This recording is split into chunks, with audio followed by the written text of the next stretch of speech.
नकाब ड्रामे की आज की किस्त में आपने देखा कि बिलाल जो ईमान को रोकना चाहता था वेयर हाउस पर रेड करने से, लेकिन ईमान तो किसी की बात नहीं सुनने वाली। बिलाल ने बड़ी कोशिश की इसे अपनी मोहब्बत का यकीन दिलाकर कि तुम मेरी ज़िंदगी हो और मैं तुम्हें मनमानी करके अपनी मौत की वजह नहीं बनने दूंगा, लेकिन ईमान को फिर भी बिलाल की मोहब्बत नज़र नहीं आती। वो चिल्लाती है इस पर कि आप समझते क्या हैं खुद को।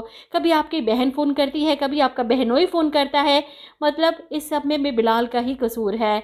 ईमान तो हद से ज़्यादा बाहर हो चुकी है। खैर बिलाल को पता था कि लड़की बाज नहीं आने वाली, ये ज़रूर जाएगी आहत के वेयर हाउस पर रेड करने। इसीलिए तैमूर के बाप ने ये सारा प्लान बनाया था कि वो वेयर हाउस पहुंचेगी तो शॉर्ट सर्किट के ज़रिए वहां पर धमाका करवा देंगे और आग लग जाएगी, जिस पर ईमान भी जलकर खाक हो जाएगी। इस प्लानिंग के रोकने के लिए तैमूर ने बड़ी कोशिश की ईमान को बताने की, अपने बाप को भी मना किया, लेकिन जब वो बात नहीं मानते तो वो पहुंच जाता है आहत के वेयर हाउस और इसकी आंखों के सामने ये धमाका होता है। तैमूर को लगता है इस धमाके में ईमान जलकर मर चुकी है। वो वहीं बैठकर सर पकड़कर रोता है। ईमान के खो जाने के ख्याल ने इसे एहसास दिलाया कि वो उससे कितनी मोहब्बत करने लगा था। वहीं दूसरी तरफ बिलाल जो ईमान को वहीं दरवाजे पर ही पकड़ लेता है, जानता था कि ईमान इसके ऑर्डर तो मानेगी नहीं, इसलिए एंटी करप्शन टीम लेकर इसके घर पहुंच जाता है, घर की तलाशी लेने, ताकि ईमान को यहाँ पर बिजी रख सके। वो बस चाहता था कि पुलिस कस्टडी में ईमान को सब जेल पहुंचा दे ताकि वो इस रेड से बाज आ सके, लेकिन ईमान तो ये सब कुछ अपनी इंसल्ट समझती है। ऊपर से मीडिया आकर सारी कसरें पूरी कर देता है। हालांकि बिलाल ने ही मीडिया को फ़ोन किया था, वो ईमान को रोकना चाहता था। मेरा ख्याल है कि बिलाल को ये सब तमाशा करने की ज़रूरत नहीं थी। अगर इसे रोकना था तो अपने ऑर्डर दे सकता था, और अगर वो ऑर्डर नहीं मानती तो उसके घर पहुंच जाता उसे रोकने के लिए, ऐसे ना लेकर जाता घर से। लेकिन ये कौन सा तरीका है बचाने का। अब बदनाम कर दिया, पूरे मीडिया में इसके खिलाफ खबरें चल रही हैं और ईमान भी बदगुमान हो गई है कि वो बारात थी जो आप मेरे घर लाना चाहते थे। खैर बिलाल अब अपने ऑफिसर के सामने अगले दिन प्रेस कॉन्फ्रेंस में ईमान सलीम को बेगुनाह साबित करेगा, लेकिन इससे पहले वो ईमान के पास जाता है जो बिलाल को कसूरवार समझ रही थी कि इसे बदनाम किया है। ऐसे में बिलाल हकीकत बता देगा कि आहत के वेयर हाउस में इस वक्त धमाका हुआ है, जहां पर आप रेड करने जा रही थी वहां पर मेरे कितने अफसर मारे जा चुके हैं। अगर मैं आपको ना रोकता तो उस वक्त आप सोच सकती हैं कि क्या हो जाता।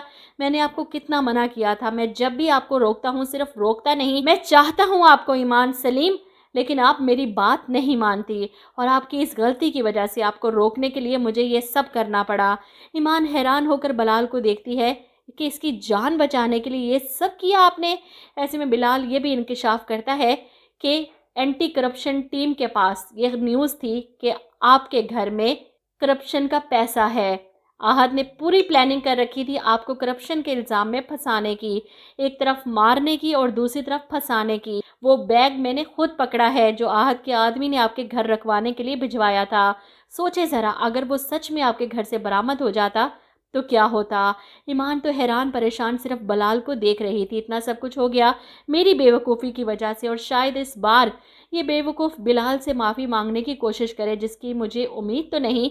इसके बाद इसका ओहदा पूरी इज्जत के साथ इसे वापस दिया जाएगा।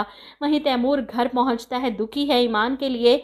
अभी तक इसे ये खबर नहीं मिली थी कि ईमान जिंदा है। यहाँ पर ज़ारा तैमूर पर नाराज़ होती है कि ईमान को मरवाने की साजिश आपने की ताया जी के साथ मिलकर। तैमूर इनकार करता है, मैंने ऐसा कुछ नहीं किया, मैं तो बल्कि उसे बचाना चाहता था क्योंकि मैं उससे मोहब्बत करता था। ज़ारा हैरान होकर कहती है, मोहब्बत? जिस पर तैमूर कहता है, हाँ मोहब्बत, और अब भी करता हूँ। इसे ज़ारा के ज़रिए इतला मिल चुकी है कि ईमान की जान बच गई, लेकिन इसे करप्शन के इल्ज़ाम में पुलिस पकड़ कर ले गई। तैमूर की जान में जान आती है ये सुनकर कि ईमान जिंदा है, लेकिन करप्शन का इल्ज़ाम ये कैसे हो सकता है। अब आहत की साजिश भी तैमूर के सामने बेनकाब होगी कि ईमान को फंसाने के पीछे वो किस हद तक चला गया। और इधर आहत को जब इतला मिलती है ज़ारा की तरफ से कि तुमने उस वक्त उस पर करप्शन का इल्ज़ाम लगाकर उसे जेल पहुंचाया, एहसान किया उस पर, क्योंकि तुम्हारे बिछाए गए जाल से वो बच गई, उसकी जान बच गई। तुम्हारे वेयर हाउस पर आग लग गई जहाँ पर वो रेड करने वाली थी। यहाँ पर आहत एकदम परेशान हो जाता है। वो कभी भी नहीं चाहता था कि ईमान मर जाए, और ऐसे में इस पर यह इंकशाफ भी ज़ारा करेगी कि तैमूर इस सारी प्लानिंग का मास्टरमाइंड था और ईमान बेकसूर थी। अपनी गलती का एहसास होने के बाद आहत पहुँच जाता है ईमान से माफ़ी मांगने और इससे अपनी मोहब्बत का इजहार करता है। लेकिन आहत को अपने घर में अपने सामने देकर ईमान चीख पड़ती है, अपनी इस साजिश को हाथ से करार देकर तुम मोहब्बत की दुहाइयाँ देने आए हो। तुम खुद को मुझसे दूर रखो, बेहतर होगा, वरना बहुत पछताओगे। ये अल्फाज तो वो पहले भी कह चुकी है आहत को, लेकिन ना वो तब बाज आया और ना ही अब बाज आएगा, क्योंकि इसे पता चल गया है ईमान बेकसूर है।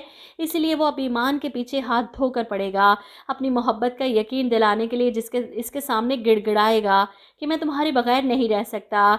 जैसे इसे पहले ट्रैप किया था, वैसे ही खुदकुशी का ड्रावा देकर ईमान को हासिल करने की कोशिश करेगा। अपनी गलतियों का सारा कसूर वो ज़ारा के सर पर डालकर ईमान और इसकी माँ से कहता है ये सब कुछ ज़ारा का किया धरा है। अपने डिप्टी कमिश्नर भाई को इस गंदगी से बचाने के लिए मुझे कीचड़ में धकेलना चाहती है, क्योंकि आहत के सामने ज़ारा ये सारी हकीकत खोल चुकी है। क्योंकि तैमूर जिस तरह इसके सामने अपनी और ईमान की मोहब्बत का इजहार करके इसे बेमौल करके गया था, तैमूर से अपनी इंसल्ट का बदला लेने के लिए ज़ारा आहत को सारी सच्चाई बताती है।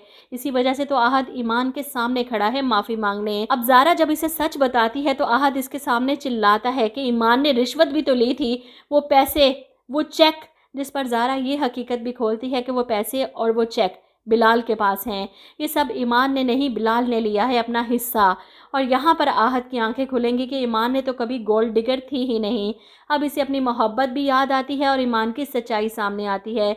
इसलिए तो ईमान की मिन्नतें कर रहा है, अपना सारा कसूर ज़ारा के सर पर डालकर खुद को बेकसूर और मासूम साबित करने की कोशिश करता है।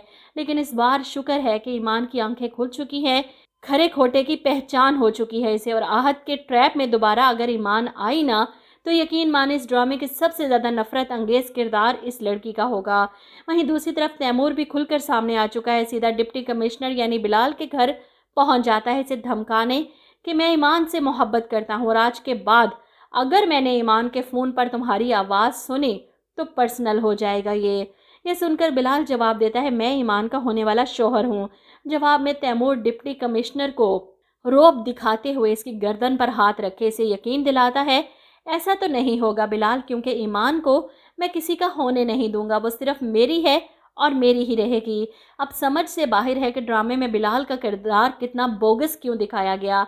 डिप्टी कमिश्नर होकर वो एक आम से बिजनेसमैन से क्यों खौफजदा है, क्यों डर रहा है, क्यों इसकी बात सुन रहा है। इसे तो चाहिए कि पुलिस को बुलाए और तैमूर को उठाकर बाहर फेंके जो इसकी बीवी के बारे में ऐसी बकवास कर रहा है। सिर्फ ये इख्तलाफ है मुझे इस ड्रामे में कि असिस्टेंट कमिश्नर और डिप्टी कमिश्नर के ओहदों को बहुत ही बदनाम कर दिया। पाकिस्तान में देखा जाए तो असिस्टेंट कमिश्नर और डिप्टी कमिश्नर ये दोनों ऐसे ओहदे हैं कि इनके घर के बाहर तो परिंदा भी पर नहीं मार सकता। और ड्रामे में कितना गलत दिखाया कि कोई भी आकर इन्हें धमका देगा और ये चुप करके सुनते रहेंगे। खुदा के लिए बिलाल के किरदार को थोड़ा मजबूत दिखाएं। राइटर ने बहुत नाइंसाफ़ी की है इसके किरदार के साथ। ओहदे पर आने के बाद सबका जीना हराम कर देना चाहिए था इसे, लेकिन उल्टा सब इसके और ईमान के पीछे पड़े हैं हाथ धोकर। ड्यूटी करना तो दूर की बात, बिलाल तो अपनी फैमिली की सियासत में ही उलझ कर रह गया। आप लोग क्या कहते हैं इस बारे में, कमेंट करके ज़रूर बताइएगा।